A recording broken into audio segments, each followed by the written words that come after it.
ஊருக்கு போகிறேன். இது என்னோட வீட்டு பக்கத்தில் இருக்கிற எஸ்டி பூத் நம்பர். ஏதாவது இருந்ததுன்னா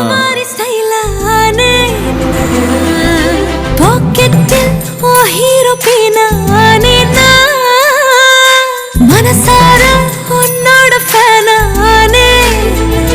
கொஞ்சம் பார்க்கணும், கைகள் கோர்க்கணும், ஜோடி சேர்ந்து லவ்வசாக ஊர சுத்தணும்.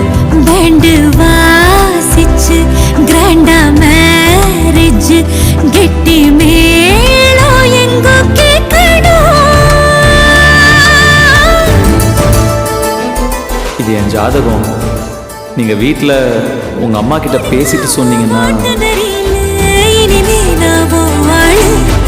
அடியாத்தி இது என்ன ஃபீல், உன்னால நான் ஃபீல்.